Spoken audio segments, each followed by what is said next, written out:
One for you with the thieves from hell! That's a Pantera reference.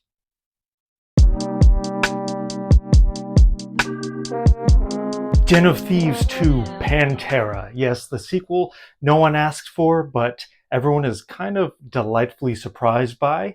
It's a follow-up to 2018's Den of Thieves, the Heat ripoff. Let's be honest here. It was a Heat ripoff, but dirtbag Heat. The LA bank robbery action movie starring Gerard Butler and O'Shea Jackson Jr. This was pretty fun. Butler is the ultimate scumbag cop, and there were enough twists and turns to keep it entertaining. Now, 7 years later, Butler and Jackson are back. Whereas the first movie really reveled in the scuzzy grittiness of LA cops versus bank robbers, this one goes in the complete opposite direction. It takes place mostly in Europe, in Nice, France, and it's got a slick European sheen to it. This is classier, more patient, a little more methodical than some of the slam bang action of the first. If you know me, and you probably don't because I just started this channel, you know I like elevated B pictures. I like when a director takes ridiculous things seriously. Now with that, sometimes you get the early Fast and the Furious movies, which were fun, breezy, relied on chemistry and practical action. And sometimes you swing in the opposite direction, like the recent Fast and Furious movies, which are cartoonish and not so much fun and played out. I'm happy to report that Den of Thieves 2 lovingly reminds me of those early Fast and Furious movies. It was about character, chemistry, and, well, cars. And there are some choice cars in this one too. But surprisingly, this movie is mostly about vibes. We pick up with Donnie having executed the ultimate switcheroo in the first one, now stealing a diamond. He's chilling in France, but that love of the robbery just eats at him. And he has to pull off another job, this time at the World Diamond Bank. Enter Gerard Butler, who's down on his luck, divorced, hitches a ride to Nice, and decides, hey, I want in, and he joins the bank robbery crew. This is your classic 180-degree turn for a sequel. Think Terminator 2.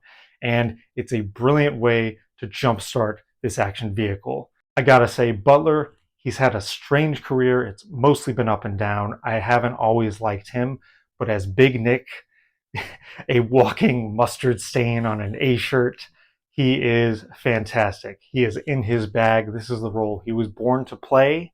And he has great chemistry with O'Shea Jackson Jr., who's, I'm not going to say the best actor, but he's showing more chops here. He's showing more range. And they have an effective bromance here. I'm not even joking. There is a section here in the middle where it's before they plan the heist. They go out to a club, they party, they get in a brawl, they get kicked out, they ride scooters, they eat shawarma, they share bad dad stories, and they're just hanging out. It's really that section that makes this movie. It's unexpected for an action picture, and it really, dare I say, enriches everything that comes after, because once they start planning the heist, which is a cool combination of low-tech and high-tech, you really start to feel for this group, and you really want to see them pull off this job. And the job itself, it's an excellent suspense set piece. Goudegas riffs on everything from Rafifi to Le Cercle Rouge. There's some clever choices made, and it's just a classic nail-biter. Now, if you're aching for action like the first, there isn't that much. It's kind of bookended by action. A cool heist at the beginning, and then the big set piece at the end that caps off with a really thrilling car chase. Action junkies might be disappointed, but those who might have been, lukewarm on the first might be surprised here to see how invested they are. And it's really taking the Michael Mann model, where you establish character and atmosphere and locale, and you build to the action scenes. You don't just throw them out. That can be exhausting. But here, you gotta be patient, you wait for it, and they deliver. This really is a dirtbag, scuzzball, scumbag delight. And I was so surprised how much I liked this and how much I liked it more than the first. The first has its charms, but this one really elevates things. It's an early start to the year, but this is already one of the biggest surprises. I think most people will write this off as just another dumpuary action movie, but I think it's got a little more in its mind. It's not high art, but it is elevated for this type of genre picture. I do have some reservations about the end, about loyalties, and wait, why did that person do that? And does that make sense? But overall, I left really enjoying the suspense, the action, and the the chemistry between Jackson and Butler. Totally surprised. I give Den of Thieves 2 Pantera an exceptional 4 out of 5. Well, if you enjoyed this, please like and subscribe, or you can follow me on Letterboxd at RamirezS316. Thieves from Hell!